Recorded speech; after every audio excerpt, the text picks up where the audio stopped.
to know your numbers. Now, Dr. Chasuk, welcome to our program. Thank you. Thanks for having us. I really appreciate you being here. Your role, tell us a little bit about what you do at the Baton Rouge General. Well, I'm both a physician and family doctor, but my main job is as a medical educator. And so the General actually has had a commitment to graduate medical education, I think you know that, since the late 80s. And they sponsored the family medicine residency program since 1994.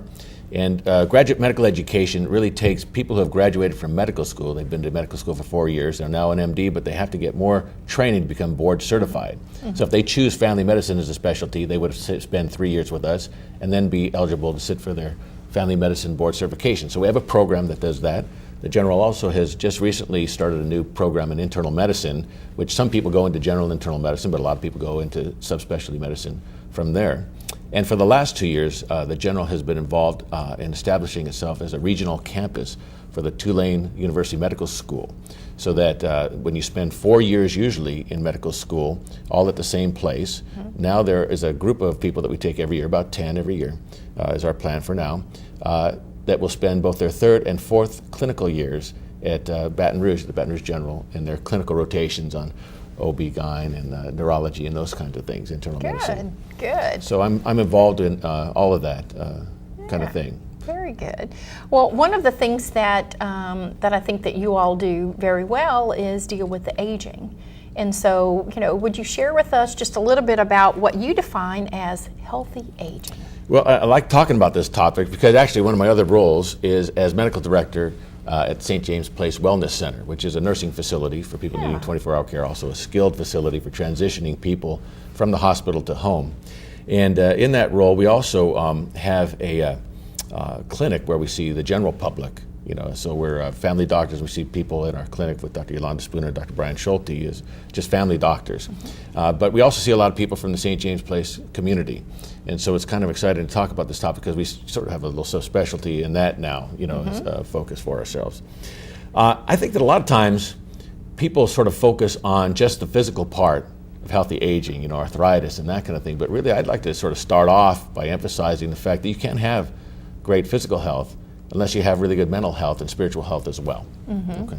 So really, I think the best way to start off with healthy aging is to remember that, if you're going to retire, start thinking about that ahead of time and think about what you're going to do with your time. Find a purpose in life and sort of get out of yourself and get out of your computer and get out in the community and stay connected. So there are a lot of different ways to do that, right? I think that probably some of the groups you're going to have cancer services here later on, being a volunteer would be a great thing to be involved in. The General, I know the Lake probably has foundations that would be very happy to have people volunteer in any part of their organizations. You can get out and be more involved in a ministry at your church. Mentor students, read to students. There's all sorts of programs that you can get out and be a part of the community. And a lot of times you think, well, there's been something I always wanted to do. You've just been too busy working to do it. So I think, especially in a place like Baton Rouge, with the universities that we have here and the community college, there's extension opportunities. Take a course, get involved in an avocation, have a purpose, get out of yourself, be connected with people, and you're more likely to be healthy mentally and therefore enable you to be healthy physically. And there are many, many partners, as you said, across the community that have volunteer opportunities. Volunteers in public schools, as you said, around education. The math partners, the reading friends, navigators. Reading Friends, that's a great program. Yeah, the Reading Friends. And when you talked about, we always want to focus, or we tend to focus on the physical health.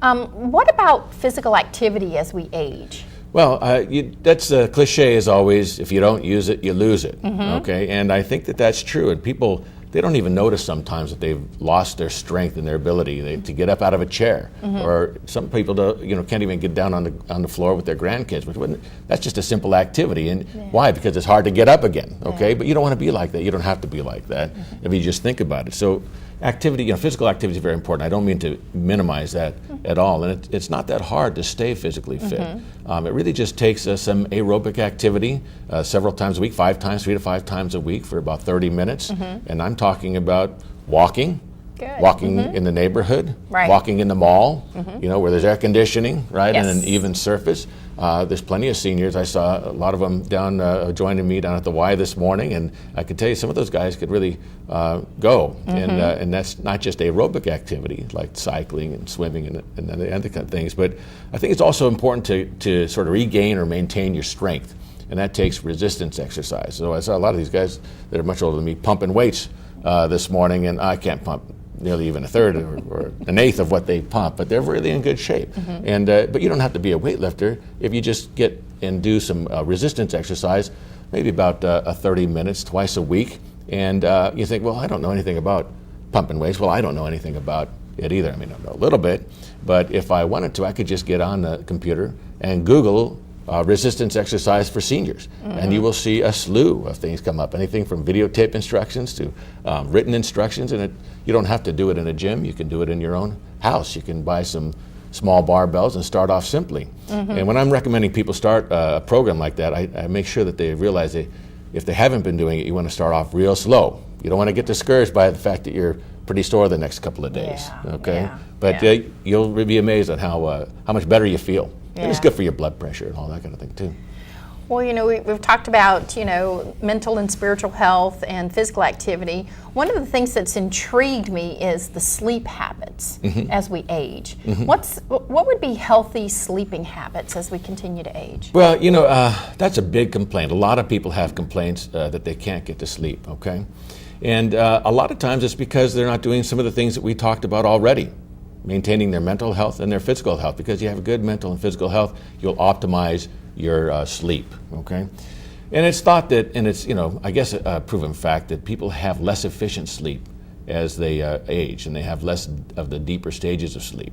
And part of that's because of our lifestyle. We just don't exercise and keep physically fit, okay? But it's a reality. And so you can't really expect to have as good a sleep, but you can optimize it. And sleep really is a habit. You train your body to sleep, okay? I have 5 kids, and I know that if my kids are out of town or I'm out of town, I don't have the routine, then a lot of times I don't go to sleep till about 1 in the morning, okay? But you need to have a routine where you are inexorably going to sleep. So some of the healthy habits would be to have the same time to go to bed every night, okay? If your body knows that it's time to go to sleep, then your body's already getting ready to do that. Also remembering that a bed is for primarily sleeping. Okay, and you want to train yourself not to be reading, especially reading the newspaper or reading anything a little too exciting before you go to bed. You don't want to be watching TV in bed. I know a lot of people have TVs in their bedroom, but that's not a great idea. It trains you to be awake while you're in the bed. In the same way, if you can't go to sleep for some reason, you're under stress, you got something going on in your mind, or you just can't get to sleep, get up. Okay, if you don't fall asleep in about 15 minutes, get up until you're tired. Go do something else. Okay, and then go back to sleep. One of the other things we don't think about sleep is our caffeine intake. Okay, now people don't realize how sensitive they are to caffeine, and they say, well, caffeine doesn't affect me. Well, if you're having trouble with your sleep, maybe that's one of the ways that it is. I don't have caffeine anytime after noon if I can help it, okay, because it can affect you that long. And another thing that people don't realize about sleep is you don't want to drink alcohol within about 2 hours of sleep, okay? Because alcohol may make you sleepy initially, but it actually is a stimulant. Wow. How many hours of sleep do we get, or should we need? Well, there's different people need different amounts of sleep, so it really depends on you, but you should aim for about 7 or 8 hours of sleep at night, reserved for that time. Wow. I know you get that, Claire. No. So as we prepare to close out, tips for active retirement. You went through some of those about volunteering and some of our life habits. If there was something that you wanted to share with our viewers today about healthy aging, what would you want to close with? Well, I think it's something you have to be conscious about. It just can't happen to you. And that's why I like sort of our involvement. The General has a new partnership with St. James Place to sort of improve senior care. And I think one of the things that we'll just sort of make a part of our vital signs is, are we preparing people for their leisure time when they retire? Okay, you have to consciously think, how am I going to spend my time, and make an active decision what you're going to do. Or else, if you don't, then you end up on the couch in front of the tube or in front of the computer. And we know that that's not good for relationships or for health. Yeah, theory of displacement is if we don't program something in, it will be absorbed by other things. That's right. That's right. It's of importance. Okay. Well, I really appreciate you being here with us today and sharing information about the great programs that you have going on at Baton Rouge General and St. James, and sharing with the community how we can prepare for aging. Great. Of course, which is something I will never do. Can I throw in one last thing? Yes. The flu shot. It's flu season. Oh, The shots absolutely. are coming Have out. to have flu shots. If you're not getting it for yourself, get it for those you love so you don't pass it to them. That's exactly right. That's exactly right. So thank you very much. Okay, thank you for having us. And you're welcome. And when we come back after a short break, we will